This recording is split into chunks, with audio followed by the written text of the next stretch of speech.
The credit card industry is one of a kind. It's confusing and strange, but somehow, if you pay your card off every month, everyone manages to win. Stores are charged credit card fees when someone checks out, but by accepting credit cards, they make it easier for people to shop with them.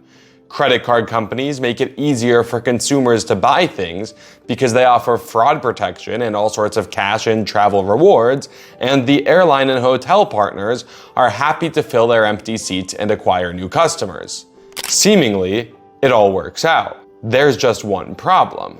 But before we get to that, this video is brought to you by Pointwise, the app that we built that connects to your existing credit cards and compares your spending to the benefits of every major credit card that's out there so that we can tell you definitively which credit card to get and when to get it. We don't just offer a one-time recommendation, but we guide you on your credit card journey over time so that you can get all of the points and redemptions that credit card nerds get, but without doing any of the hassle. It would mean a lot to me if you checked out Pointwise, so I'll leave a link to that down in the description below. Now, back to our video. Like we said, there's one glaring problem with the credit card industry, and that is that it's always been hard to put massive purchases on a credit card, especially purchases that you have to make whether or not they accept a credit card. That's because as the numbers get bigger, paying a 2 or 3% transaction fee to accept credit cards becomes a lot of money, and merchants don't want to pay that. The best example of this is the average American's largest expense, and that, of course, is rent. Because you're locked into paying it every month, landlords have no reason to put up with credit card transaction fees. So they either make you pay the transaction fees yourself, or you just can't pay rent with credit cards at all. In any case, you can't earn points on rent without paying the credit card fees yourself. So in comes Bilt, determined to change the game and offer points on rent without charging you or your landlord any extra fees.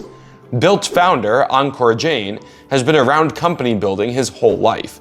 His father, Naveen, was a serial entrepreneur who at one point in the dot-com bubble was worth more than $8 billion, and Ankur has similar ambitions. In 2008, Ankur founded Kairos, a holding company that would launch startups and double down on the ones that worked. Believe it or not, Bilt wasn't even their first revolutionary real estate startup. Rhino, the company that lets renters pay a small monthly fee instead of a security deposit, also came out of Kairos. So in June 2021, with deep existing relationships with landlords and rents reaching all-time highs, the timing to start Bilt could not have been better. The theory behind Bilt's business model is simple. The average American has just 3 or 4 credit cards, and people want to earn points on their highest spending category. So if you give people points back on rent, but force them to use the card a few other times each month, they'll use the card for a lot of their purchases, and it'll be worth taking a loss on rent. Bilt even makes sure that no matter how you pay rent, you can still earn points on it. If your landlord doesn't let you pay by credit card, Bilt will actually mail them a check on your behalf, and Bilt will treat it as if you made the payment on your credit card.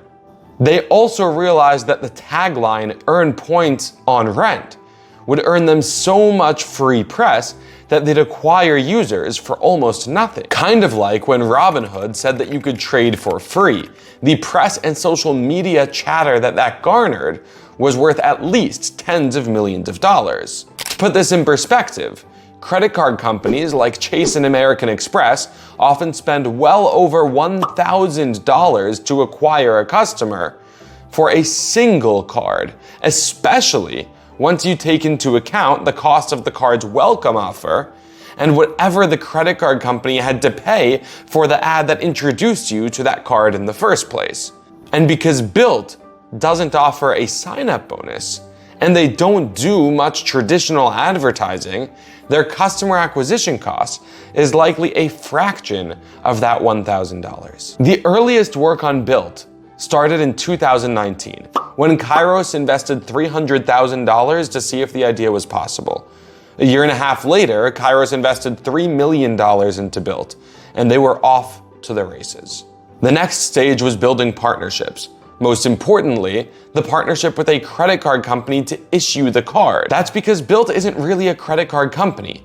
They're just the app and rewards program wrapped around the credit card. The beta version launched in June 2021 with Evolve Bank and Trust as the company that issued the credit card. From there, it didn't take long for the Bilt card to start going viral, and by September 2021, Bilt had raised a $60 million funding round with participation from prominent landlords and real estate companies like Avalon Bay and Douglas Elliman.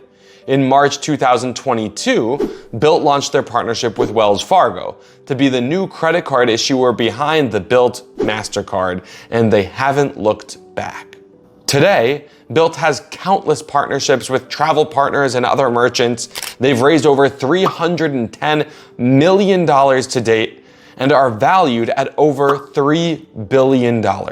And most importantly, they have over 1 million customers. Being that it's such a massive success, you might start to wonder why there isn't a single competitor to Bilt. And that leads us to Bilt's dirty little secret and what might end up leading to their demise. The first question everyone asks when they learn about Bilt is how can they afford to offer points on rent?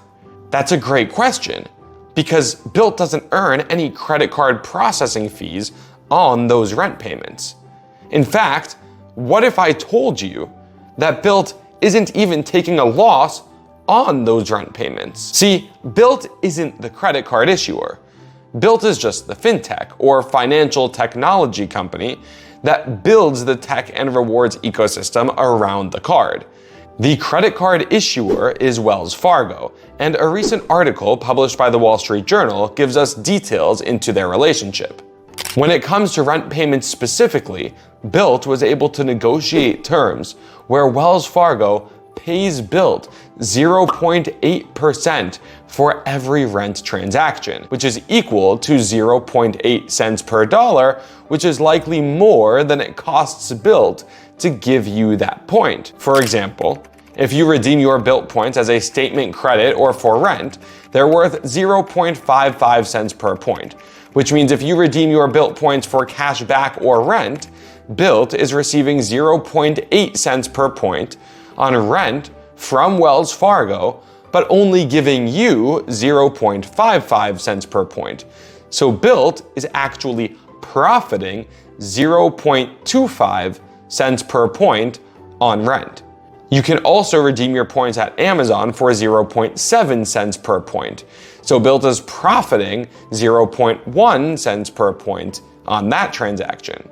Bilt offers you 1.25 cents per point in their travel portal, so they're probably taking a loss on rent if you redeem your points there, and nobody knows how much they pay the airline and hotel transfer partners for each point that's transferred, so they may or may not be taking a loss on rent from those redemptions. But the key here is that on most point redemptions, Bilt, like you, is actually profiting from these rent payments, and Wells Fargo is the one footing the bill. But it doesn't stop there. Wells Fargo doesn't just pay Bilt for rent transactions. You might have realized that the Bilt Mastercard doesn't have a sign-up bonus or welcome offer. But what if I told you that's not quite the case? See, credit card companies know that they have to offer a welcome offer or sign-up bonus in order to convince people to get a new card. But Bilt made an exciting enough card to prevent people from caring about a sign-up bonus. But remember, Bilt isn't the credit card issuer here. That's Wells Fargo. And Bilt still convinced them that they need to pay a welcome offer. So every time someone opens a new Bilt card, Wells Fargo actually pays Bilt a $200 sign-up bonus. Bilt just keeps that for themselves instead of sharing it with us. Wells Fargo agreed to all this because they thought that they would make more money on swipe fees from merchants and interest payments from customers than they would be paying Bilt for rent and for acquiring the customer. Specifically, they expected about 65% of payments on the card to be non-rent payments. The real number is less than 30%. They also expected more than 50 to 75% of balances to be a month old and earning them interest. In reality, that's closer to 15 to 25% of balances. In other words, Wells Fargo bet that because there was a requirement to use the card 5 times each month on things other than rent in order to get any points on rent, then people would start to use the card regularly, and the balances that earn interest would be similar to balances on other cards of theirs. What they didn't expect was for Bilt customers to be smart and game the system. And this leads us to why there aren't any other Bilt competitors. See, most credit cards actually work for everyone. Even if you only use it for its intended purpose, the credit card company knows how much their points cost them, which is usually less than the value you get from them. And they almost always turn a profit, even if you only use the card at the ideal places to use that card. If they don't turn a profit from it, then they charge an annual fee to make up for the difference, like with the Amex Gold card. Or they use it to hook you onto other cards they offer, like with the Chase Freedom Flex card. The Bilt card is different though. Wells Fargo actually loses money if you use the Bilt card the right way, which means just using it for rent and 5 other small transactions, like subway tickets. It's not a profitable card. Other credit card companies have lost millions of dollars on a card before, like Chase when their Sapphire Reserve card first came out. But those losses are usually temporary losses on a sign-up bonus or welcome offer, and then the card becomes profitable as time goes on. When it comes to the Bilt card, Wells Fargo is losing close to $10 million a month from the card, or $120 million per year. And because the Bilt card is only getting more popular, those losses will only keep piling up. The Bilt card, as it stands today, will never be profitable for Wells Fargo, which is why no other credit card companies have rushed to launch a similar card of their own. When the Wall Street Journal published these numbers, Bilt CEO Ankur Jain rushed to their defense, arguing that the Bilt Mastercard is actually good for Wells Fargo. He said that because 70% of Bilt cardholders are new customers for Wells Fargo, and since they have an average age of 31 and an average credit score of 760, these customers must be high value for Wells Fargo. But reportedly, Wells Fargo isn't seeing as many Bilt customers start using Wells Fargo's other products in order to make the deal worthwhile. This makes sense because Bilt customers download the Bilt app, not the Wells Fargo app, and rarely deal with Wells Fargo at all. So what does this mean for the future of Bilt? Well, the Wall Street Journal reported that Wells Fargo is trying to renegotiate some of the terms of the deal, and that they won't renew the deal with its current terms. Their current deal lasts until 2029. So for at least the next few years, the Bilt card is safe. But what happens after that? That remains to be seen.